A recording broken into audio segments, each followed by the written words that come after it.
Hola, ¿qué tal amigos? Buenas tardes, bienvenidos a la podcastinadera, yo soy Sebastián, bienvenidos a un nuevo episodio de nuestra gran serie, lo seguimos mencionando, bastante alargada. Saúl, ¿cómo te encuentras? Hola, buenas tardes, buenas noches, donde quiera que se encuentren, bienvenidos a un nuevo episodio de la podcastinadera. Hoy escuchamos de cortinilla pues un anuncio sobre un canal que fue popular en aquel entonces y que lo sigue siendo ahora, me parece. Sí, estamos hablando de Canal 13, pero bajo el auspicio de Imevisión, que en algún momento fue un canal público, hoy ya convertido en Televisión Azteca. ¿Nos puedes contar un poquito sobre esta transformación a mediados de los 90s? Primero aclarar que lamentablemente nosotros no estamos auspiciados por el tío Richie Salinas, pero no se confundan, creo que esto coincide también con la celebración que van a tener en TV Azteca de los 30 años de existencia. Pero la finalidad de este episodio no es hablar precisamente sobre los 30 años de TV Azteca, más bien recordar aquella televisora que era auspiciada por el Estado mexicano, que tuvo una década de existencia, Imevisión, que nació en 1983 por decreto presidencial junto con el IMCINE y el IMER. Actualmente IMCINE e IMER pues siguen operando, pero lo que desapareció justamente con las reformas salinistas fue Imevisión, que bueno, es conocida esta famosa transacción cuando Salinas de Gortari le vende a Ricardo Salinas Pliego la concesión del Canal 7 y el Canal 13, que eran parte de Imevisión. El único que conservó el Estado mexicano en aquella época fue el Canal 22, que bueno, actualmente sigue siendo parte del gobierno mexicano. Pero justo con esta transacción en 1993 es cuando se da el final de la era de Imevisión. Pero justamente era un canal de corte más cultural durante los 10 años que existió, y había pues muchos programas que daban información más relacionada a cosas culturales. No sé, quizá por allí se llegó a transmitir en algún momento programas de Juan José Arriola. Recordarán a este escritor mexicano. Fue más bien un milusos de la cultura porque él nació en Ciudad Guzmán, Arriola, pero él desde niño se empezó a dedicar a vender dulces, bolear zapatos, hacer mandados. Hizo de todo en su infancia y juventud para poder llevarse algo a la boca que comer. Y justamente es famosa la anécdota que cuando ya era un joven de unos 20 años, en alguna ocasión fue un famoso actor y director francés, un tal Jouvet, allá a Jalisco, y se lo encontró. A Arriola le llamó la atención la grabación de una película que estaban haciendo, y así fue como entró al mundo del teatro, de la actuación. Después Luis Jouvet se lo llevó a algunas obras teatrales suyas mientras estuvo aquí en México, y así es como Arriola entra al mundo cultural. Pero bueno, ¿por qué les mencionamos todo esto? Porque este señor, Arriola, también grabó muchos programas para la televisión cultural, sobre todo en los años 70, principios de los 80, y pues daba verdaderas cátedras improvisadas sobre diversos temas culturales. Era un hombre bastante culto, que incluso él llegó a la escritura haciendo parodias de otros escritores. Yo tengo muy presente su parodia sobre Jorge Luis Borges, que bueno, Arriola escribió un cuento que se llama La Mígala, parodiando un cuento de Borges que se llama There Are More Things, que a su vez este cuento de Borges es una parodia de otro famosísimo escritor norteamericano llamado H.P. Lovecraft. Pero bueno, ahí tenemos toda una referenciación de un escritor a otro. Es lo que actualmente se llaman los hipervínculos, que uno se mete a una página, le pica a otra y lo manda a otra página. Así es como se podría entender estas referencias de estos escritores, de Arriola a Borges y de Borges a Lovecraft. Pero bueno, Arriola se hizo famoso en aquella época, justamente por estos cuentos y por estos programas de la televisión cultural. Se volvió un hombre muy culto y varios de estos programas pues eran transmitidos por Imevisión. ¿Tú recordarás algún otro? Pues mira, realmente, a pesar de que en casa sí veíamos mucho Imevisión, pues sí, confieso que consumía mucho el 11, que también formaba parte de esta cadena que se supone en esos entonces era pública. Y eso también me somete a un debate, ¿no? Si realmente este tipo de canales se les puede seguir denominando como tal, porque los contenidos ya no son como los que acabas de mencionar. Eran programas demasiado completos, pero sobre todo nos daban pie al análisis, independientemente de la edad que se tuviese. Pues sí te daba la curiosidad, la misma diferenciación, como mencionaste en algún momento, de poder consumir lo que a ti te pareciera muy muy interesante. Lo quiero redundar, mira, ahí en la pregunta que me hacías, pues la verdad no sé si llamarlo cultural, pero a mí me llama mucho la atención en un programa que comentamos fuera de transmisión, era de Chepina Peralta, que era de cocina. A mí se me hacía muy, muy importante porque aparte de la explicación de los ingredientes, de los orígenes, pues te daba una perspectiva de cómo era realmente el meterte a una cocina, la estructura de la misma, pero sobre todo la manera de preparar, la dedicación.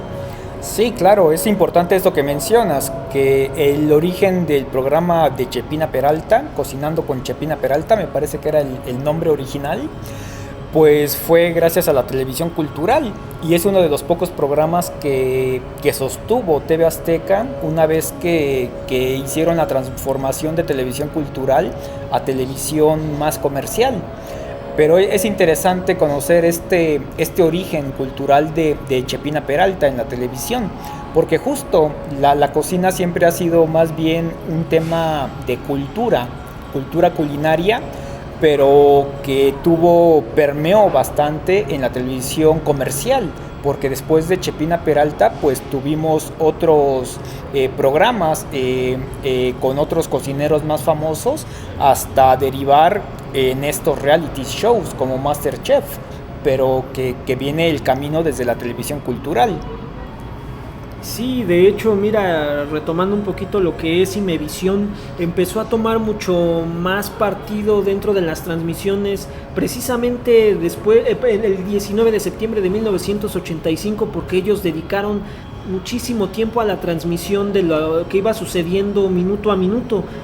A ellos les tocó, si lo podemos decir, pues en la transmisión mencionar la caída de lo que fue Chapultepec 18 en ese entonces. Eso formó un preámbulo para darle mayor difusión e importancia al canal. Sí, porque bueno, justo Televisa tenía las transmisiones en ese momento limitadas, justamente por la caída de sus instalaciones en Chapultepec 18, y pues las instalaciones de Imevisión pues estaban en el periférico sur, justamente donde actualmente se encuentra la sede de TV Azteca, pues esa era la sede de Imevisión.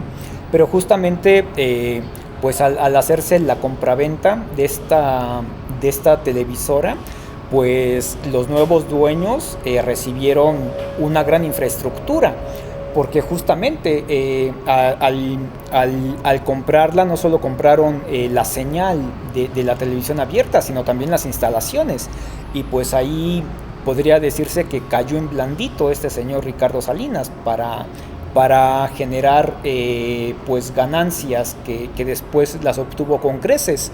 Pero regresando a la programación de Imevisión, Pues como bien dices, fue una televisora que tenía mucha información periodística que venía del sistema público de radio y televisión, y que pues ahí pudimos observar a personalidades que actualmente son íconos de la televisión deportiva, sobre todo, como José Ramón Fernández, que ahí fueron sus inicios.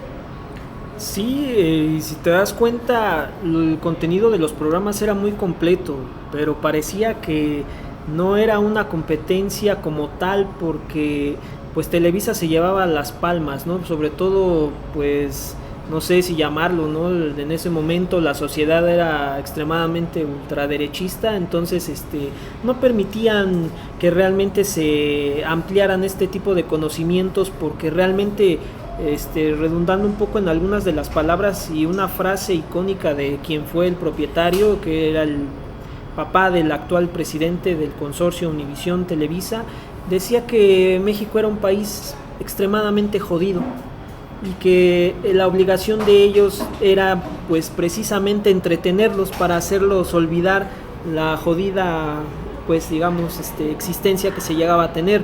Digo, lo estoy manejando a un contexto personal, pero más o menos estas fueron las palabras que él emitió entonces. Bueno, sí, esto simplemente nos da cuenta de la alianza entre Televisa y el gobierno federal, que existió durante muchísimo tiempo. No estoy seguro si sigue existiendo, seguramente sí, pero pues eso a mí me hace recordar la famosa frase de los romanos, los emperadores romanos: pan y circo al pueblo. Y justamente el brazo que le daba el circo al pueblo mexicano, pues era la televisora, Televisa, a través de la televisión. Sí, mira, cuando Imevisión propiamente se va deshaciendo de los canales, por llamarlo coloquialmente, porque va separando, el 22 empieza a formar parte de Conaculta, lo que hoy conocemos como el Consejo Nacional para la Cultura y las Artes. Bueno, ya no existe, ahora es la Secretaría de Cultura Federal. Ah, bueno, gracias por la corrección. Pero mira, aquí me estás dando un parteaguas de cómo realmente las mismas instituciones se transforman, pero no sé si realmente para beneficio. A mí no me lo parece.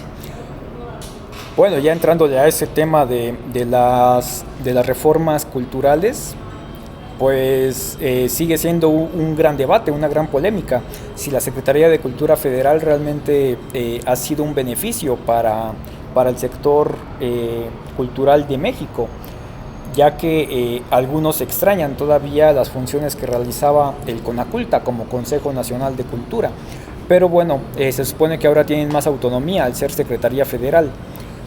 Sin embargo, pues podemos observar que no sé, creo que el presupuesto otorgado para la televisión cultural pues sigue siendo limitado. Me parece que aún más que en aquella época, porque justamente creo que antes se producían más programas propios porque había más presupuesto.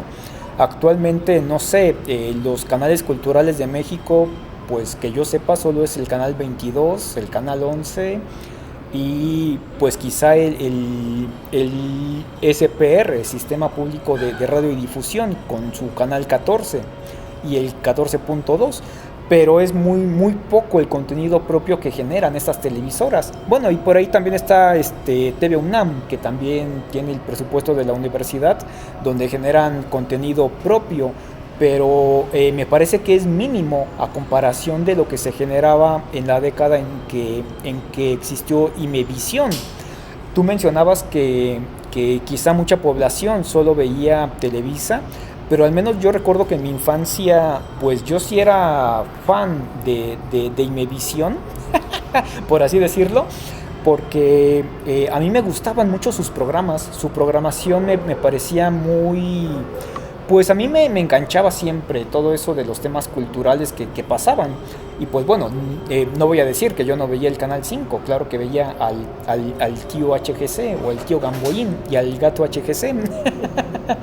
que bueno, si por ahí pueden observar una de las cortinillas de las canciones de Cuna para Dormir del Canal 5 de los años 90, ahí por el 90-91, pues se podrán dar cuenta que también es un comercial hecho en stop motion con muchos pues peluches tal cual, y que la elaboración del comercial está hecha con muchísima calidad, ¿eh? Le invirtieron tiempo, presupuesto, talento, creatividad para hacer ese tipo de cortinillas. Y bueno, esto lo menciono porque creo que me parece que había todavía más compenetración entre la comercialización de las televisoras y la calidad artística creativa, y de aquí pasamos al terreno cultural que tenían las televisoras privadas, comerciales. Había como más retroalimentación de ambos lados, porque incluso si nos ponemos a repasar un poco la programación de Imevisión a finales de su existencia, pues podemos darnos cuenta que ellos fueron los que comenzaron a transmitir a Los Simpson, esta pues serie, caricatura icónica que ha marcado muchas generaciones, y que muchos hemos creído que quienes los trajeron a la pantalla pública en México fue TV Azteca, pero en realidad un año antes de que TV Azteca empezara a operar la televisora, pues Imevisión ya los estaba transmitiendo. Pues esto forma parte de, haciendo una acotación, forma parte de la transformación del canal, precisamente como empezaron a meter a licitación los canales y necesitaban compradores. Entonces este es lo que implica que el 13 o de Imevisión, obviamente ya con el 22 desincorporado y el 7 también sometido a venta, precisamente para mejorar la calidad supuestamente de los contenidos, pues empezaron a meter programas comerciales, pero también para empezar a fundar un poco de competencia para lo que mencioné hace un momento sobre Televisa. Finalmente, pues en 93 el propietario actual, Ricardo Salinas Pliego, es quien se queda con los derechos y, como mencionaste hace un momento, inclusive con el control de las instalaciones originales, formando lo que hoy es Televisión Azteca. Sí, justo el arranque de Azteca en el 93, pues no sé, para mí fue una especie de shock, porque como les digo, yo sí era un televidente asiduo de la programación de Imevisión entre el 91, 92, sí, hasta principios del 93. Y recuerdo que cuando se dio el cambio así abrupto de cuando TV Azteca empezó a tomar la señal de esta televisora, pues se sintió de inmediato el cambio de programación, porque le empezaron a meter más programas de contenido parecido al de Televisa. Y al menos yo como espectador infantil de aquella época, pues sí sentí como que me quitaban un dulce que me gustaba comer durante las tardes o las mañanas de sábados y domingos. Y pues bueno, uno ahí se fue cambiando a otros canales, por ejemplo Canal 11 o Canal 22, que mantenían estas barras, estas caricaturas. Tenían películas animadas muy, pues no sé, muy diferentes a la oferta de Televisa, a la oferta de Disney, que era lo que la televisión comercial transmitía. Pero en Imevisión uno podía encontrar también pues programas para niños. Recuerdo mucho uno de un señor que se llamaba Peter, que bueno, con el paso de los años olvidé el nombre del programa, pero era un señor, un viejito ya, que siempre andaba con un overol, ya calvo, solo se le veían el cabello a los costados, canoso, pero me parece que era alemán este programa, pero me gustaba muchísimo ese programa porque este señor se la pasaba pues respondiendo preguntas así de la vida cotidiana, de dónde viene el pescado, y se aventaba en el programa todo el viaje del pescado a la tienda, y de ahí a la central de abastos, y de ahí al puerto, y de ahí al barco, y no sé, era muy interesante la estructura de ese programa, que era una de las cosas que a mí me encantaba ver de niño. Pero justamente cuando desaparece Imevisión, pues el programa desaparece también, y no sé, ese tipo de cosas es la que yo resentí como espectador en aquel entonces. Pues yo lo voy a decir abiertamente y creo que voy a balconear un poco a mi familia, pero estaba casi prohibido por decreto ver Televisa. Todo el contenido que se veía era en Imevisión, Canal 13, Canal 7, y hay algunos programas que yo disfrutaba mucho a pesar de que pues no tenía el criterio para discernir, pero pues por mis preferencias deportivas a veces nos desvelábamos mi padre y yo para ver En Caliente con José Ramón Fernández, como lo mencionaste en un principio, o Deporte B. En algunos descuidos reconozco que le cambiaba al 2 en los comerciales de Deporte B, y pues hasta las cortinillas eran totalmente diferentes. Acción manejaba mucho más espectacularidad, pero Deporte B era un programa auténtico, de opinión tal cual, de polémica, muy lejano a lo estridente. Lo estridente, redundando en este concepto, se encontraba en las opiniones, en el intercambio, en una polémica verídica, pero sobre todo bien sustentada. Sí, totalmente. Y bueno, ahí como paréntesis, El Mundo de Peter se llamaba este programa que estoy mencionando. Obviamente se parecía mucho el título al Mundo de Big Man, pero bueno, eran dos programas bastante buenos para que un niño curioseara y aprendiera y satisfaciera muchas de sus curiosidades de los primeros años de vida. Pero bueno, justo esto que mencionas de los programas deportivos de análisis, pues sí, creo que TV Azteca en los primeros años sí heredó mucho esta huella pues más cultural que le había dejado Infovisión. ¿Infovisión? No, Imevisión. Disculpen. Imevisión, que había dejado. Y que bueno, respetaron en ciertos programas, pero que con el paso de los años poco o nada queda de lo que fue Imevisión y que heredó TV Azteca. Pues mira, hablando de programas infantiles, ahorita estoy recordando uno que se llamaba Colitas, pero eran como botargas, en una era de un tigre, de un elefante, de un... no sé, no recuerdo los demás animales, pero haciendo una referencia, recuerdo que inclusive hasta sacaron una línea de perfumes para niños, y hasta los veías en los aparadores de las tiendas departamentales de entonces, porque hasta inclusive tú podías pegarle las pegatinas, se le llama así, para que tomaran forma los muñequitos en cuestión, pero era uno de los programas más populares. También Caritele, recuerdo, no sé si era Rosa María de Castro la conductora del programa, pero también pasaban como que sketch, secuencias de programas infantiles, y obviamente ya mencionaste Los Simpson, Caballeros del Zodiaco, por parafrasear algunos. Sí, pues sí, todo un viaje a los primeros años de la década de los 90, que bueno, a mí me lleva siempre a los primeros años de mi infancia. Y pues sí, ahora que estamos haciendo este programa sobre esas temáticas, pues me recuerda mucho aquellos años del 90-91. Pero bueno, se nos acaba el tiempo el día de hoy. ¿Algo más que quieras agregar? Pues ya nada más para reforzar, se llama Sal y Pimienta, el programa de Chepina Peralta, muy entretenido. Bueno, yo que me considero, rememorando tu palabra, fan de la cocina, pues me agradaba bastante ver esa meticulosidad, si cabe la palabra, en la manera de elaborar los alimentos. Pero bueno, como acabas de decir, pues se nos ha terminado el tiempo. Les agradecemos la atención como siempre. Yo soy Sebastián, esta es la podcastinadera de ustedes para ustedes. Saúl.